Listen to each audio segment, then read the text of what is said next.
Hey there, I'm Ashley, and this is the New Day with Ashley podcast. If you're looking for inspiration from the people in your community that are making a difference, then you're in the right place.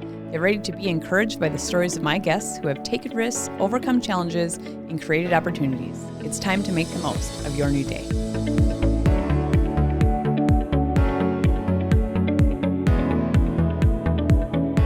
Our youth today face many different obstacles that stem from generational poverty, but my friend and soon to be yours is helping lead the way to change.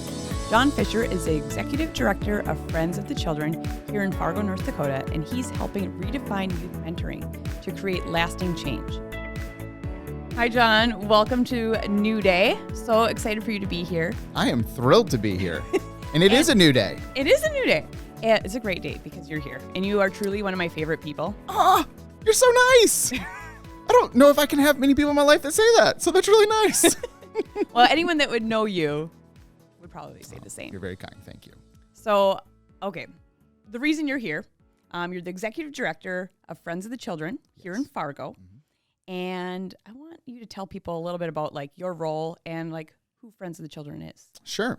So, Executive Director, I used to make fun of that title because I thought it was weird. It's like super important director. But then when I got into it, executive director work at a prior nonprofit, now Friends, it really does fit because I don't direct any specific thing. I direct the whole thing. So what I do at Friends of the Children is, or what we do at Friends of the Children is we work with children that are highly at risk of going into the foster care system or are already in the foster care system. We enroll them into our program. We have them referred to us, go through the process. We don't just start grabbing kids and saying, you need us. No, we go through a proper process, I promise. Those children come into our program, and we commit to working with those children for their entire childhood, the whole time. And we have paid professional mentors. So this is a full-time job for the mentors that work for me. We call them Friends. And they spend 4 hours a week with each child on their caseload. So if you can imagine growing up, you're in challenges, tough times, and you have someone that becomes an expert on you and is there. Let's say you're in foster care. We've had this, and they've gone from home to home to home. Well, everything has changed. Their caseworker has changed. They don't have connection with their bio parents. Their foster parents have changed. But what's the thing that's constant? Their friend is always there. Is go from place to place to place. So we do this work with them, and our outcomes are just incredible. I started the nonprofit here in Fargo-Moorhead. The nonprofit has been around nationally for 25 years. I hope I'm not wrong on that. Yeah, no. I think that's what I saw when I was reading up on it too. And tell us a little bit more about that. Like, that was kind of a risk that you had to take of like starting this new nonprofit here in our area. Mm-hmm. And I'm sure you experienced some challenges with that also. Mm-hmm. Yeah, what's interesting, I would not describe myself as a risk taker. I like my fears in life, top 3, heights, spiders, put those together. I ain't going. And like spider on a ladder. So, yeah, no, not doing that at all. And like financial like downfall, and I'm the one that caused it in my family or something like that. My family, I know, like these are my nightmares. It's weird. Anyways, I look back over my life, and I really have had this flair for taking a risk. So it started in college when I was I think it was a sophomore in college. I saw the need in the community that we lived in. So I'm also a pastor. Yes, probably throw that share in that. there. Yes. Okay. And I saw the need in the community that I went to college for a youth group ministry for smaller churches that didn't have youth ministers or youth directors or youth volunteers. And so, I mean, I'm this sophomore idiot in college, and so I get my friends together. I'm like, we should do something about this. And so we started a ministry, got 501c3 status, raised money, built a leadership team, built a volunteer structure, and we started a youth ministry that would travel around to local high schools.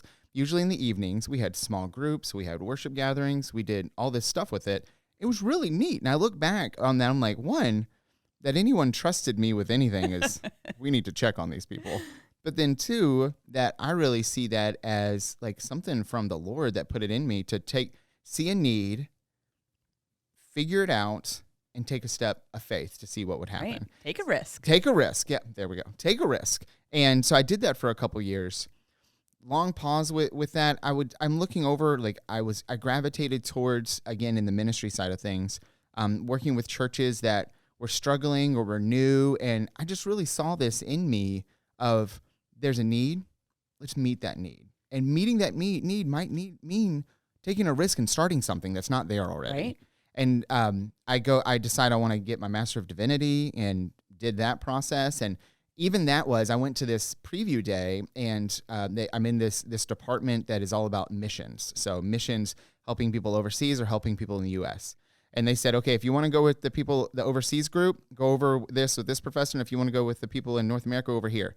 Everyone went to the overseas group. Literally, out of like 60 people in the room, it was me and my buddy who tagged my wingman who came with me just to be nice. And I'm like, well, I guess I'm going over there because, like, one, I feel bad for him, and two, I'm kind of interested in this. And so, again, that was another one that I look at. My classes were a lot smaller. There weren't as many things for me to take because everyone was really interested in this one and not this one. All that come to getting out of seminary. My wife and I have an opportunity to go to Arizona, Japan, looking maybe even back to the Southeast where I'm from. And it's almost like we threw a dart and hit North Dakota. And let me tell you, when the weather's like it has We're going been. where? Oh my gosh, Ashley, I'll get in the car early in the morning. I work out early and I'll go, why am I here? I could live anywhere. Why am I here? This place is awful. Been here since 2008 and we love it. And And that was a risk. We have no family around here. Our closest family is in Oklahoma, but they're about to move to North Carolina. So like we have nobody around here. It's just us. So we came up here in 2008 to start churches. Came up here. We were promised $1,000 a month, which, I mean, that might sound like a lot to some people. That didn't get you very far. And some health insurance. Family, and a right? growing family. Well, we found out day one we were here that we were pregnant with our first kid. Day Okay. one. The moving van is still loaded. Neither of us have jobs, and we know one family here. And we're like, okay, so we're going to start churches up here. Go through that. I start to feel a calling as well into the nonprofit space during this time, as well as starting churches. And so risk number 2, big one, I would say, was starting churches. We started churches called Sojourn from 2008 until just recently in 2021. We started 3 churches over that time frame. Wow. We've also merged churches over that time frame. And then the latest iteration is that we've merged Sojourn with a church called Temple, and it's now called Journey. Risk number 30 on the list of risks. Wow. And in that process started Friends of the Children. So I took a risk. Am I You're saying good. Risk. No. Let me say risk like 20 more times. You're going to get over it eventually. Risk. I hope so. Yeah. Right? You have. But see, it's funny. I'm very financially risk averse. Very risk averse in that. But there's a whole nother podcast on upbringing that I could talk about with that one. In 2015, I was working at a nonprofit in town. I was a program director. And I started to see the writing on the wall that the funder was going to pull the grant, and the grant was like 95% of the funding for this organization.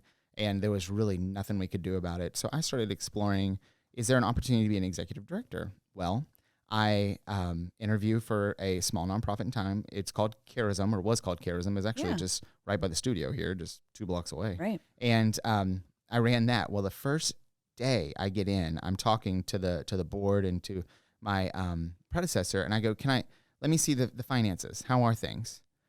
It was bad. This is rule number 1 that I tell people now. Don't do what I did. Look under the hood before you take the job, especially when they're giving you the keys. But you did. You looked under. I did after day one. After day one. I'm like, look, Got it. now I will say, with all honesty, Yes. it wouldn't have changed anything, except I would have known what I walked into. Sure. And so, I saw that. I took off early my first day that afternoon, and I go and I sit in a coffee shop, and I started crying. I'm like, what have I gotten my family into? There is a problem here financially. They are really struggling. But then I said, I'm made for this kind of thing. Mm-hmm. Let's do this. I had to make some hard decisions. We had to downsize the organization. This was December of 15. Yeah, something like that. Had to downsize the organization. All the things you're not supposed to do when you take over an organization, sweeping changes, I had to do those within the first 2 months. And we turned it around. It was going in a good place. And then 2019, I have this opportunity to start this nonprofit in town, Friends of the Children. And I just fell in love with the long-term commitment that were made to kids, the deep impact of spending 4 hours a week. I had mentors at Charism. We couldn't spend 30 minutes to an hour, and they would have caseloads of 25 to 30. But then we have caseloads of 8 children, and I even hate using the term caseloads, but that 8 children that get 4 hours of individualized attention, this is incredible. And so yeah, what was that point where you're like, I got to make the leap? Like now I've built this other nonprofit up. You know, they're operating really well. But what was that moment? Man, it was. So I'm a big believer in having coaches and mentors in your life. You have been a coach in like health to me, which my wife and I are about to do Whole30 in May. You're going to love it. We'll chat. Yeah. The half and half that's in there, not going to be there anymore. Not okay. Nope, not okay. Not okay. I offered you black coffee. I know you did. And I got sugar-free syrup in this too. And I was like, she's going to smell it and be like, John, what's your problem? I know. No. Okay. No judgment. It's no judgment. I appreciate that. But see, you even have that effect on me that you don't have to say anything. I'm like, I know. She knows. So that I would say that moment, having mentors in your life, people that really poured into you. And I have several. So at my church, we have a body of elders. And these men they're mentors in my life. Oh, immensely. Like one of them, he has been since 2008 when we first got here. He always is like, no, I'm not. No, oh, yes, he is. I had a good friend of mine. He actually ended up working for me at Charism. James and then my board president that was at Charism, Terry, and then of course my wife. Well, these people were like, John. So the board president and someone that worked for me at Charism, that I was the face of the organization. I was the funding stream of the organization. Like, the only reason that things were financially, not programmatically, I do not take any credit for that, financially, was because of me. And when these people looked at me and said, this is a chance, John, you've got to take this. These kind of opportunities don't come along often. Take this opportunity. Wow. That was really so validating. Because, you know, when you're leaving something that you'd pour your heart and soul into, you feel like you're letting them down. And for those very people to look at me and say, you need to do it. And so I took that risk, and it's going great. We started the organization. We were about at just around $500,000 organization, and that was in 2019, July. Well, our new fiscal year starts September 1, we're going to be over $1 million. Probably more like 1.1, 1.2 when it's all said and done. And we're good for it. Like, we are seeing the community is rallying around it. The need in the community is vast. I was just talking with my team members yesterday, and we were looking at the number of children that have been referred to us that need the program and the number of slots we have available, and the disparity is vast. And so we are going to be scaling up pretty aggressively for next year to help meet that need. Wow. It's really exciting. Yeah. And it's like the perfect person for that role too. Oh, really? Thank you. Yeah. Thank you. I love it. I really do. I had a friend ask me, they said, John, if you didn't work there, would you believe in it? And I didn't even, not even just development guy talking. Absolutely. Like, there is nothing like this out there besides Friends of the Children. I mean, we commit to their entire childhood. We enroll kids between the ages of 4 and 6. Okay. That is the biggest roadblock towards our program. And I don't even like saying roadblock, but that's like the narrowest part of our program. Because once the child is in, they're in. Yeah, they're in. And we'll do everything. Yeah. So 4 and 6, because we spend 12 plus years with each child. So our tagline or our mission statement is breaking cycles of generational poverty, one child at a time, for 12 plus years, no matter what. And I love that, no matter what. Like, when I look at these kiddos and we're enrolling one, and I look at these families, that's what people ask me, what keeps you up at night, is that I make 12-year commitments to these children, which is the right thing to do, but it is an immense pressure on the person that's raising the money for that. And I look at my staff and I look at their families and I go, they're relying on me to do my job. So, John, you're having a bad day. Suck it up, Cupcake. Like, you got people that need you. Right. So I really do love it. It's a good place. Yeah. And I'm so passionate about like just sharing like this story. And, I know there's other people that are probably, have been in similar positions of, here's an opportunity, but there's all these challenges that come with this. So is there like a piece of advice or words of encouragement that you could be like, hey, do this, and just take charge of making a new day your own? Mm-hmm. Yeah, a couple of them. One of them might actually be counterintuitive to the whole reason of this podcast, so forgive me and edit this out if you'd like. But I'll say the first one is I'm a goals guy.